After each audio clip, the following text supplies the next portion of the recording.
मोदी का फिर से बिहार दौरा है, क्या लग रहा है फिर से कोई बड़ी सौगात देंगे?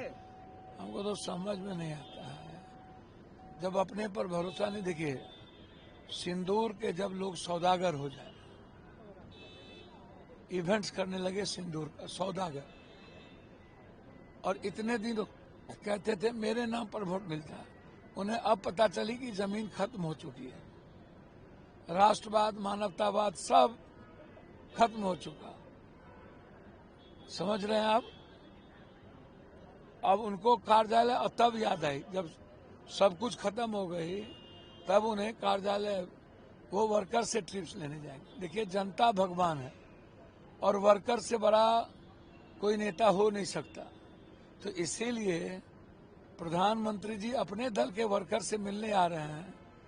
यह आने वाले समय में सभी नेताओं को अपने वर्कर से मिलना ही पड़ेगा चुनाव में, क्योंकि नेता सर्वोच्च नहीं है, वर्कर सर्वोच्च है, जनता सर्वोच्च है।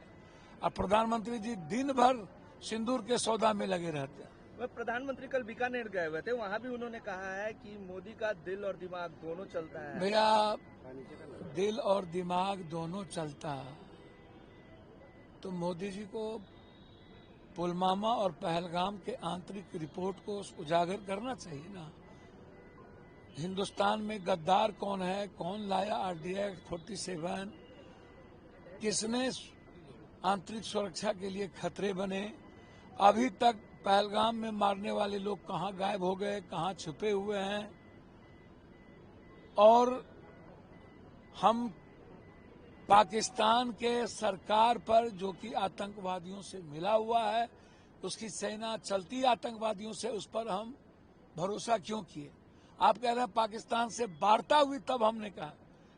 ट्रंप कुछ और कह रहा है, लेकिन मेरा सवाल है 71 साल में जब भरोसेमंद नहीं हुआ पाकिस्तान की सरकार, क्योंकि वो आतंकवाद से गाइड होता है, तो फिर आपने कौन सा ऐसा आधार था जिस पर भरोसा कर लिया, और फिर आप सिंदूर के सौदा में लग गए?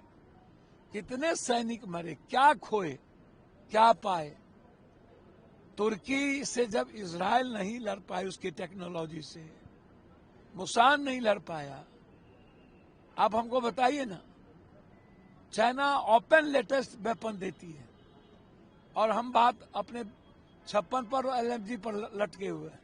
हम 11 सालों के अंदर यदि राफेल को छोड़ दें, तो जरा आप हमको बताइए, वो भी राफेल में कई तरह के मामले हैं। हम लोगों ने इस भारत को मजबूत करने, आत्मनिर्भर करने के लिए कौन कौन से हमने अभी तक सौदा किया, और किस किस देश से हमने संबंध अच्छे बनाए, आप बताइए ना।